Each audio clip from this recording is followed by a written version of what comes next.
This is episode 133 of the Nursing Home Abuse Podcast, the National Center on Advancing Person-Centered Practices and Systems. The Nursing Home Abuse Podcast is dedicated to providing news and information for families whose loved ones have been injured in a nursing home. Here are your hosts, Georgia attorneys Rob Schenk and Will Smith. Welcome back. My name is Rob Schenk. And I'm Will Smith.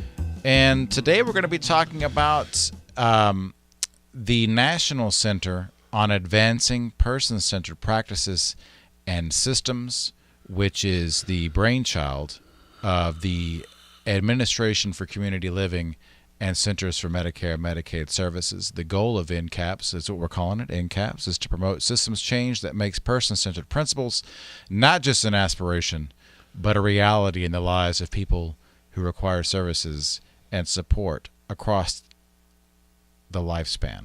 Yeah, so essentially, it's a policy driven organization that's trying to take something away from just a system based perspective and look at a person centered perspective. Generally, we have a guest to help us. Mm-hmm. This week we have guests. We have multiple folks coming on representing NCAPPS in varying degrees. Mm-hmm. All right, NCAPPS gang, welcome to the show. Thank you. All right, this sets a record for us in terms of the number of guests on one particular episode. So this will be fun. But normally Will does the introductions, but I think for time purposes, we'll have you guys introduce yourselves. So we'll just go down the line. So we'll start with Shawn. Can you tell us a little bit about yourself, how you came to where you're at? Sure. So Shawn Terrell, and I'm with the Administration for Community Living. I work on policy issues, mostly focused on home and community-based services and long-term care more generally. The Administration for Community Living is an agency within the U.S. Department of Health and Human Services. I've been in the field doing this kind of work for over 20 years. All right. And then welcome to the show, Shawn. Appreciate it. And then Alixe, what about you? Hi, this is Alixe. I work at Human Services Research Institute, which is involved in administering NCAPPS. We'll talk about that in a minute. I am an occupational therapist by training, having worked in a lot of different settings for people with disabilities, particularly people with developmental disabilities. I've been working in policy issues and issues around assuring quality of services for people with disabilities for the last 20 years or so, too. Fantastic. Thank you, Alixe. Welcome to the show. And then Bevin, what about yourself? Hi, Bevin Croft. I'm also with HSRI, and Alixe and I co-direct the NCAPPS. I am a social policy researcher by training, and my area of focus has always been around behavioral health, specifically adult mental health services in particular. I am particularly interested in looking at different models that explore shifting choice and control into the hands of people who use services. So I have conducted research on self-directed care, which involves individuals managing their own support budget to pursue recovery goals, and also different kinds of peer-delivered services. So these are support services delivered by people who have their own lived experience of the mental health system, who are providing sort of mutual support to people in the mental health system. So Alixe and I, coming together from kind of two different fields, bring a few different perspectives around supporting people with disabilities in person-centered ways. Well, welcome to the show. Appreciate all of you guys taking time and coming on to talk about stuff. Sure. Yeah. So thanks for having us. All right. So I guess the main crux of the episode is about the National Center on Advancing Person-Centered Practices and Systems. NCAPPS, I guess, is what we'll call it. Can somebody out there tell me what is NCAPPS? What is its goal?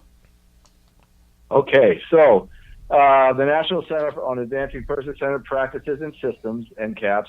So it's really brand new initiative that the Administration for Community Living, along with the Centers for Medicare Medicaid Services, are jointly funding to help states, tribes, and territories implement person-centered practices broadly, and to do it from the perspective of changing systems so that people who are supporting others in the community have the capacity and support necessary to do their jobs in the most effective person-centered way, and that people who are receiving supports and services experience a very person-centered service delivery system.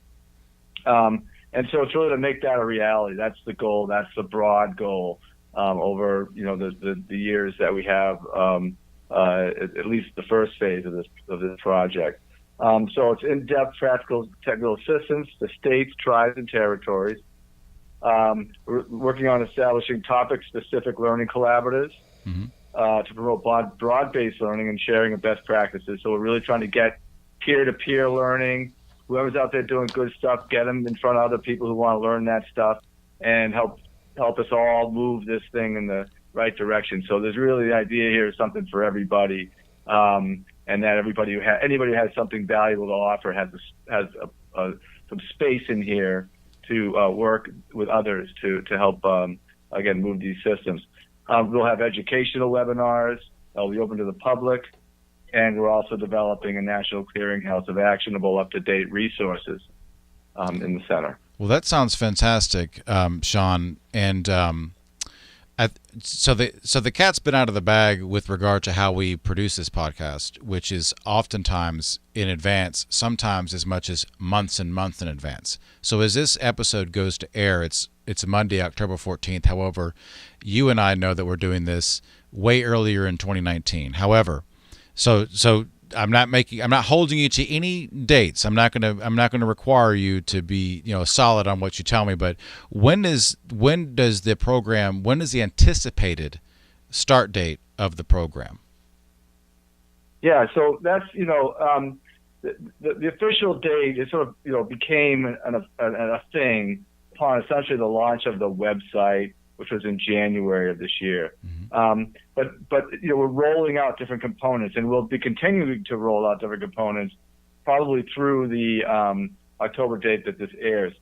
So the first, right now, we're right in the middle of the first cohort of technical assistance recipients. So we have 15 states that we've identified that will receive up to 300 hours of hands-on, intensive technical assistance over the course of 3 years. We selected those states late March, and we're now working with this cohort to develop technical assistance plans. And we're also going to be shortly rolling out some at least a number of learning collaboratives as well as webinars in the coming months. So by October, we should see some real movement in both technical assistance to these states, a much better picture of the kinds of issues that states want to work on and that we're going to be helping them move on, as well as some learning collaboratives that will be visible and open to some parts of these learning collaboratives will be open for public interest as well. And we'll see some webinars happening. Yeah. So all that should be rolling along pretty good by October. That reminds me of I love the Ocean's 11, 12, and 13 movies, and that's an ongoing joke in Ocean's 13 is that they're going to do this. It's not a bank robbery; it's a casino robbery, and the crew is going to do it on the soft opening of the casino, and half the characters don't know what soft opening is. It's basically an out-of-town preview before they actually have a hard grand opening, and so it's the concept of rather than wait and deny the public the casino for months and months while we're just going to unveil a little bit at a time. And that's a long way to say I know what you're saying in terms of not rolling it out at once. You're rolling it out over a series of steps, and that's what caught my mind with Ocean's 13. Love that movie. Anyway, so let me ask this. Let's keep it 40,000 foot view. What does the person centered in the title of the the organization mean? Like, what does it mean to you guys to be person-centered? What is that? Why is that so important that it's in the name? Sure. And this is Alex. So again, keeping it at the 40,000-foot view, person-centered is a really simple idea, and then it can get complicated pretty quick when you start putting it in the context of service systems. So the first idea is just making sure that that you're keeping the person who needs supports, be it lifelong supports, age-related support needs, or short-term supports, keeping that person really at the center of the focus when planning for giving them the supports they need, for providing care to them, and really not letting it become a diagnosis-based focus. So it means being sure that a person with a disability or support need really drives the decisions that relate to their life. Depending on the context, we also sometimes talk about person, family, and community-centered supports, really, thinking about all of those influences on a person's life, actually. Right. But again, putting the person's needs at the beginning. Person-centered thinking is one part of how we approach this, and really is a foundational principle, and means sort of that we are having consistent language and our values align, and actions really to show respect to the person and their loved ones, and really demonstrate that they are being respected as experts in their own lives. Oh, that's a good really way to put it. Yeah. To keep it that way, right? Person-centered planning is an approach that really identifies and addresses the preferences and interests that make up what the person identifies as their own good life. This doesn't mean that planning is only about the actual paid supports people can get, but it also can involve, supports in their community, their family supports, thinking really broadly and around what really makes a person's life whole. That's all part of person-centered planning. And person-centered practices, that's really having all of these things, the values and the concepts line up with services and systems to make sure the person really can access the life of their choosing, and that they have full benefits of community living as they choose, so that they can really have the life that they want to live. Just an example, I will say, of what makes person-centeredness important. I mean, we have research that shows that people who are feeling that they are making their own choices in their life, that they can drive and direct choices in their lives, and that's sort of a core part of person-centeredness. Research shows that people have better life outcomes, that people are healthier and have better connections in their community and are happier. And, as an example of a person-centered approach, just really on a concrete level, for somebody, for example, somebody who is residing in a nursing home, if the person identifies that for them it is important that they have some extra time to be spending time with a visitor, or just some extra time to be alone, frankly, but that cuts into, say, lunchtime, person-centered practices would really guide that person would be able to make a choice that they want to have a meal later, and the system should be allowing for that kind of thing. So that's just a very concrete and small example of how that might play out. That's really refreshing that you say that each person should be their own expert on how they feel and how they want to be taken care of. That's a really, refreshing when we have a society and a community that's just like, well, let's look at systems, compute it, assess it. You're this, you're X, Y, and Z. This is the treatment that you're going to get, rather than focusing on here. How do you want to be treated? What do you want to have done? Well, that's the whole, in nursing homes. And I worked in a nursing home for a long time as a CNA. They're not person-centered by and large. It doesn't matter that you want to spend time by yourself or a little extra time, because if it cuts into lunch, you can't do it because there's a system in place. And so it's very good that this is, hopefully this starts a change in that. So you guys had mentioned there being webinars and various types of assistance to the states tribes, territories. Can you guys get a little bit more specific? Like what type of assistance specifically are being provided to the states with this regard? Yeah, sure. So this is Bevin. I'll talk a bit about technical assistance first because that's the activity that we're most engaged in at the moment. So in January, we put out a call to states, tribes, and territories, inviting them to raise their hands and apply to receive some specific technical assistance from NCAPPS. And we really publicize this as an opportunity for states, tribes, territories to work together across agencies. So we really hoped and promoted that there would be kind of state level leadership coming together, maybe aging agencies, intellectual developmental disability agencies, behavioral health agencies, collaborating together to come up with, ideas about how they can kind of work together to bring these principles into their systems. And we really offered this as an opportunity to have access to really the foremost experts in these sort of principles and practices around the country and get some targeted one-on-one support to set some specific technical assistance goals. The response to the call for applications was great. As Shawn mentioned, we had 15. There were ultimately 15 states selected. We received over 30 applications from different entities. Wow. And had 1 hour calls with each of them to really talk through what it is they were hoping to accomplish. And selecting the final 15 was actually pretty challenging because really all of the applicants had worthy and important goals and were really interested in driving culture change, really changing up the way that they do things, to bring that voice of the service user, the voice of the family, forward in the way that they organize services and support. So the way that this is going to look on the ground for the 15 states that were selected is that they'll have access to up to 100 hours per year of technical assistance for up to 3 years.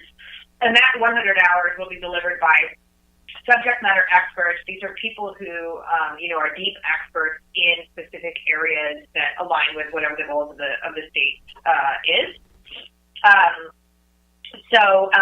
And then we'll work with them through NCAPPS with the subject matter experts to develop kind of concrete technical assistance goals for each year, objectives, action steps, who's responsible. So we really selected states that are ready to go and ready to make meaningful, concrete changes. Right. And so actually Georgia was one of the states that made it through to the final 15. Yay! Go Georgia.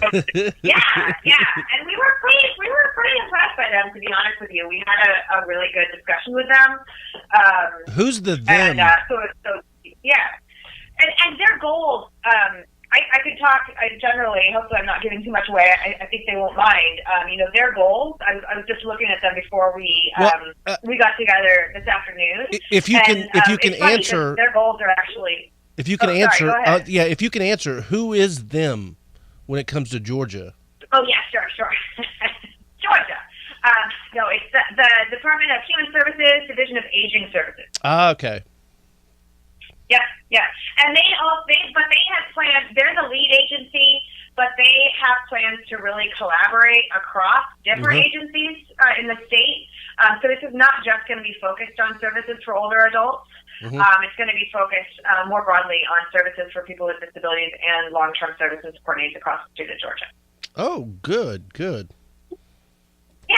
Well, that's again, like I mentioned before, we really want to foster kind of cross-agency collaboration. These principles apply equally to every human, really. Yeah.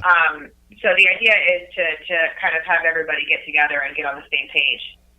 Yeah, a cross-agency interaction is extremely important. We just spoke with somebody yesterday dealing with the criminal side of elder abuse and exploitation, and one of the issues that they're having is interagency communication. In the same way that pre 9/11, the FBI didn't talk with the CIA and vice versa, and so we came up with the Department of Homeland Security to try to fix that. He was saying that we need something like that in elder advocacy, because there's so many different moving parts, and there's really not a lot of centralization there. Right. So related to that, one of the goals that Georgia identified, which is actually one of the most common goals that all of the applicants, all the states, tribes, territories that we talked to identified, was around kind of having some common language and common criteria so that we can evaluate whether or not something is person-centered, regardless of what system it's in. Yeah. So, can we have kind of common information about people's experience and whether or not they experience services and things as person-centered, whether you're in a nursing home or you're getting personal care in your own house or you're receiving services at a clinic or a day center or something like that. Excellent. So that's one of the things we're hoping to help the Georgia Department of Human Services out with. Well, I hope you can. We need all the help we can get down here. We really do. Elder care and the systems we have in place taking care of the elderly are not the greatest out there. I can tell you that. I mean, this is what we do for a living, is try to punish these places for misbehaving. So we're and so transitioning into some of the education that's planned. What are some of those webinars, some of the seminars, the instructional presentations that are being planned? Yeah, sure. This is Alixe again.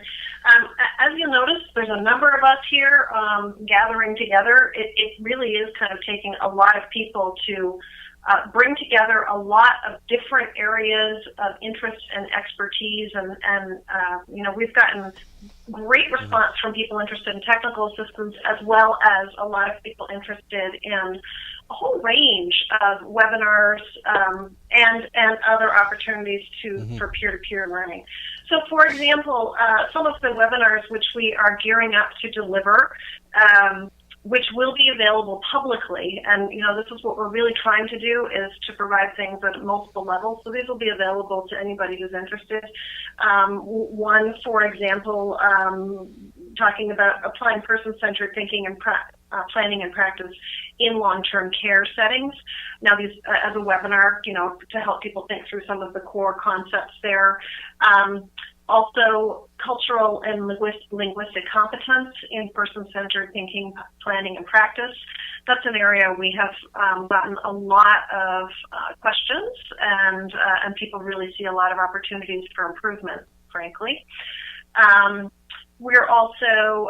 There are also particular interest in, for example, using electronic health records in person-centered planning as people try to move to standardize some record keeping, particularly using electronic health records that can be shared with other providers. That's a great opportunity on one hand. On the other hand, it ends up being kind of like a bunch of checkboxes that people are asked to check off, and it's very hard to make that really align with the person themselves and giving the person really the opportunity to control how they see they really want to be receiving services. So those are some of the webinars we're going to be producing. In addition, we are gearing up to what peer-to-peer learning, which is what we're calling our learning collaboratives. The learning collaboratives will be bringing together groups of states, tribes, and territories who are particularly interested in a topic. So, for example, topics around being able to self-direct services, really just taking available funds and hire and manage people's own support through self-direction.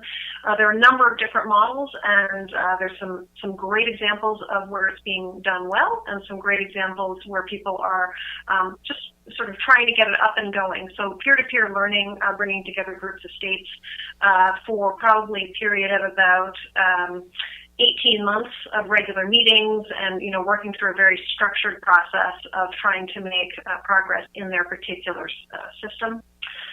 We also are developing a learning collaborative around supports for people with brain injury, in particularly person-centered supports for people with brain injury, and what that means in terms of supporting people in the community and accessing community and other supports for people. And actually, we are, at this point, we're targeting for early in next year of 2020, a peer-to-peer learning collaborative getting started around ensuring person-centered planning in older adults is another peer-to-peer learning opportunity that we've got targeted for early next year. And what can you tell me about the National Clearinghouse of Resources? Yeah, so Bevin, we have a website up now, ncapps.acl.gov, and it has a fair amount of information on it, and we have a resources page on that website, but right now it's just kind of got a sprinkling of resources, and we really hope that within a few months, I hope by the time I would expect by the time the podcast airs, that this has really become much more of a clearinghouse and not a sampling of Right. tools, articles, papers, webinar recordings, presentations, podcasts, absolutely. All kinds of materials related to person-centered thinking, planning, and practice. We'll put, when we create our own original materials, that'll be up there too, but we're also going to draw on content around the web now that's already available and make sure that it's all in one place. We're working on kind of figuring out the best and most intuitive way to organize the materials. Sure. But the idea will really be that this can be a useful resource for anyone who's interested in learning more or interested in being more person-centered in their organization, to kind of just get on the web and have freely available tools and resources to use. Are you guys familiar with Richard Mollett at nursingHome411.org? Nope. You should check him out. We can send you information. He works a lot with consumer voice, and the nursingHome411.org website is just resources related to mainly long-term care settings, which is not the only thing that you guys are focusing on, but there is some overlap there for sure. That's great, and I'm glad you raised that, because as we have conversations with folks, they always bring up some kind of, their favorite resources and the resources that they find most useful. And we will be, by the way, linking to other websites and our resources as well. But anyway, as we really hope to kind of crowdsource this as well. Yeah. So as we go talk to people around out in the field, we're asking them, hey, send us the resources that you think are most useful, so that we can kind of keep adding more and more and refining as we go. Sounds fantastic. In the last minute or so that we have, guys, is there anything else you want to add about the program? This is Shawn. I just want to really point out the great work HSRI is doing here in making this sort of, it's been a policy issue for over 40 years. Mm-hmm. And, this is really one of the more tangible and concentrated efforts to try to really help these systems move in the direction that we've all been, sort of promoting and trying to help do for decades now. And so I think HSRI is just doing a wonderful job in giving this thing a real shape and making it a reality. So I just want to say that, and as a federal perspective. We don't have a big budget for this podcast, but if we had a budget, I would have a little button that I would hit for applause, and I would hit the applause button for HSRI. So, Great. Thank Anyway. you. Well, great, guys. Thank you guys, all of you, so much for coming on, sharing your knowledge and your excitement for this. And thanks for what you do. Yeah. As in general, because this is something that is sorely needed. We need it here in Georgia. I'm glad that we get to be a part of this, but hopefully after the test run of the 15 states, we can, start to pass it across borders as well. for sure. Of course. Great. All right. Thanks, guys. Thank you. All right. Yeah. Thank you. So I think that it's important to talk about person-centered care in the long-term care setting, especially this month, because October represents Residents' Rights Month, where we talk about and raise awareness for the civil rights and the rights of individuals who happen to be residing in long-term care. Yeah. And I'm also excited that Georgia is part of the program. I think that's going to be really interesting. It's much needed. Yeah, we could definitely use some assistance on person-centered care here. That's right. So again, thank you to Shawn, thank you to Alixe, and thank you to Bevin. Yep. For coming on the program. And with that, that's going to conclude this episode of the Nursing Home Abuse Podcast. You can consume new episodes of the podcast every other week on Monday morning. You can catch us on YouTube or our website, which is nursinghomeabusepodcast.com, or wherever you get your podcasts. Yeah. And with that, we'll see you next time. See you next time. Thanks for tuning in to the Nursing Home Abuse Podcast. Nothing said on this podcast, either by the host or the guest, should be construed as legal advice, nor is intended to create an attorney-client relationship between the host or their guest and the listener. New episodes are available every Monday on Spotify, iTunes, Stitcher, or on your favorite podcast app, as well as on YouTube and our website, nursinghomeabusepodcast.com. Again, that's nursinghomeabusepodcast.com. See you next time.